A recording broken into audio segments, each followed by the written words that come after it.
the cricket editor here at talkSPORT, John Norman, is in studio with Simon and myself, and we are also joined by Kick It Out's Tony Burnett. This new report has found that cricket in England and Wales rife, we are told, with elitism, sexism and racism, to which the ECB have offered an unreserved apology. Richard Thompson, ECB chairman, has been on his feet saying sorry in no uncertain terms. Tony Burnett, while you're still with us, Tony, I'd put this to you. The ECB have apologised. Do you have confidence that the ECB as an organisation can fix this? I think one of the key points coming out of the ICC report was they acknowledged that the ECB is under new leadership, and they've tasked the new leadership with driving change. And the statements they come out with today, I think, are positive. The next step is we need to see a plan that addresses the issues that they then deliver on. So I can't answer that until I see outcomes start to change. But I think, just to really quickly address one of John and Simon's points, actually, Jim, this is about diversity. I completely agree. Having teams and a game that reflects the communities that we live in, but it's also about inclusion. We need to drive the representation, but we also need to make the culture of cricket a more inclusive place. John Norman is sitting here nodding to that. John, that's something that you've been pushing a while. But isn't that true for all society? Completely. That's just basic stuff. And I suppose the question is, why in 2023 are we still having to say this? Why are we absolutely. in 2023 having to listen to an apology from the ECB chairman? Well, why is he having to apologise? One of the questions that was asked of Richard Gould yesterday was, look, we've been here before. We've had reports before. Exactly. It's not exactly like, oh my days, what? Cricket's got a problem with class? Well, hold the front page.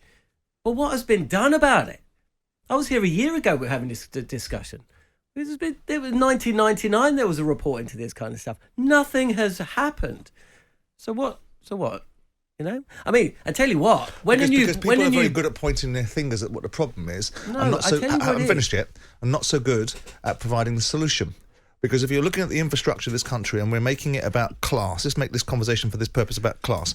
How are you going to change the amount of money that's available to the scholastic system to be able to have schools being able to have cricket nets, to be able to have playing fields where most of these playing fields are being sold off by the schools, to be able to fund the educational requirements for a variety of other things that the society now thinks that it needs?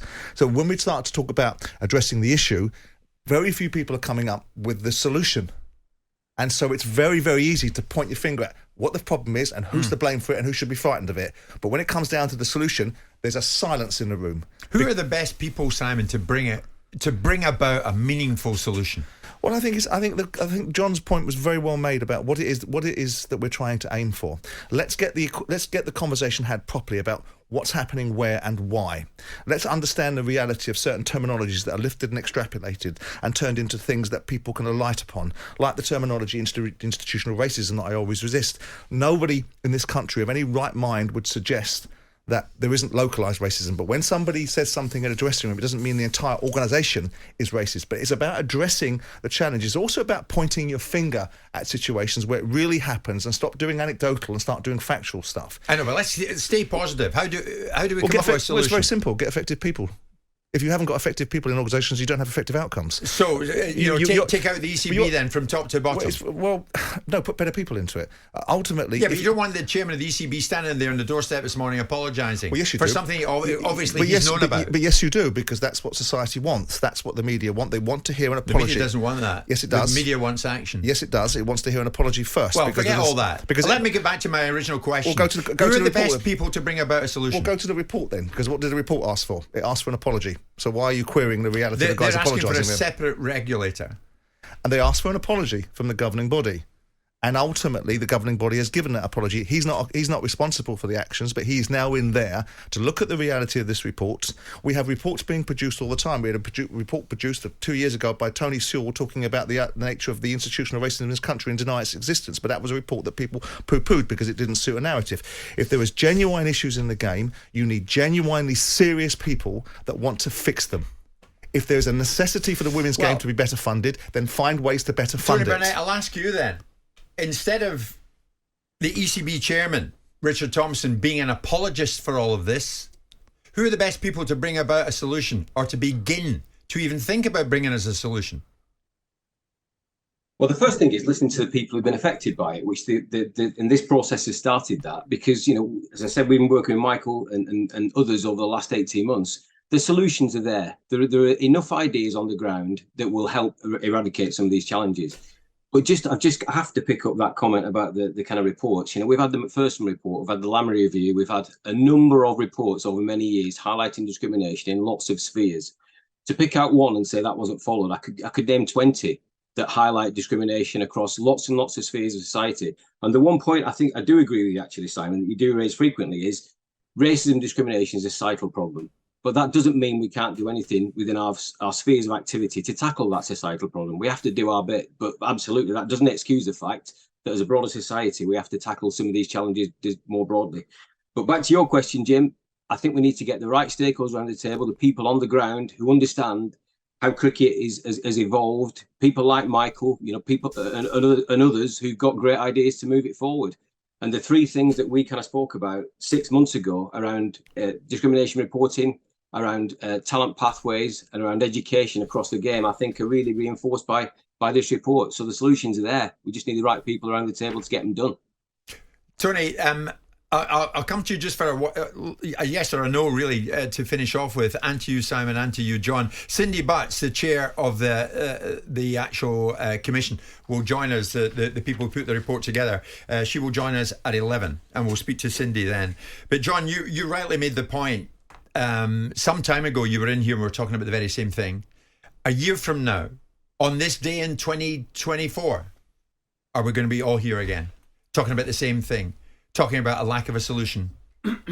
Yes or no? Well, sport can't change society, for one. So the problems, if you believe them or don't, will always be there within society. You imagine that won't change in a year, and therefore they will be in cricket.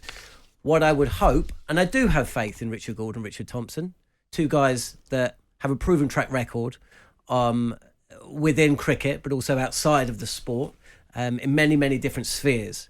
I do have faith that these two can change the sport. I think that there needs to be accountability, and I think that people at the very bottom of the ladder, and by that I mean the people that are playing week in, week out in counties well away from the metropolitan elite, feel if they are in any way insulted or in any way unhappy or in any way troubled, that they have a voice that will be heard. Right, they will air their grievance. Simon, do you think we'll be here? Will we see any improvement in the next 12 months? Who knows?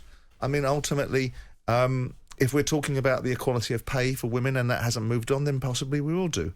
If we're talking about the fact that racism is still very prevalent on both sides of the divide, then we probably will be, because it's not sport's job. Again, John makes the point very well. Society is a challenge, and society has its own problems, and sport shouldn't be used as a poster boy for trying to fix society. But if you've got effective people in there and they feel that there is real need for change to be able to eliminate and consequence and educate and make people aware of their behaviour, then there's no reason why people can't make great strides. And we have made great strides. We continue to make great strides. The diversity of a society always will create division and differences of outlooks, and people being frightened of a particular culture, ethnicity, or their ignorance will come to the fore. Simon, but I mean, rife. The sport is rife in England and Wales with elitism, sexism, and racism. Rife. Okay, then we'll make no strides, and it'll be rife in a year's time. Then I'm not saying that. I'm saying, are the strides big enough? Again, I mean, I find myself always on the other side of the argument because I try to provide balance in a conversation. If you ask 4,000 people to tell you what they love about cricket, you probably wouldn't get many of them responding. If you ask people to tell you what they don't like and what negative experiences they are, you'll often get people, very keen to do so. We have to listen to what's being said. We have to distill it. We have to look at it in the rounds and find out what the reality of the situation is. And once you know what the reality of a situation is, rather than the hyperbole, then you can start putting in the fixes to be able to build a platform to get to a society where everybody, within reason, because we don't live in a utopian world, has a fair shake of a fair opportunity in life. Tony Burnett, I think Simon's nailed it with that. We've got to get to the reality of this situation somehow or another, Tony, right? I completely agree. And I'm not suggesting for a second, I never would, that we're going to eradicate discrimination. I'm not even suggesting, actually, that we're all human beings and we're all capable of perpetrating different forms of discrimination. But the point is, how do we get from here, which is, I think, a fantastic start. Cindy, with a huge level of integrity, has produced a report that is unequivocally factual. But I think where we need to get to now is what we need to do about it. And there are people on the ground in cricket, because I've met lots of them who've got some fantastic ideas about how to turn this problem into an action plan that we can make intentional progress on. That's the next step for me. Jim White and Simon Jordan.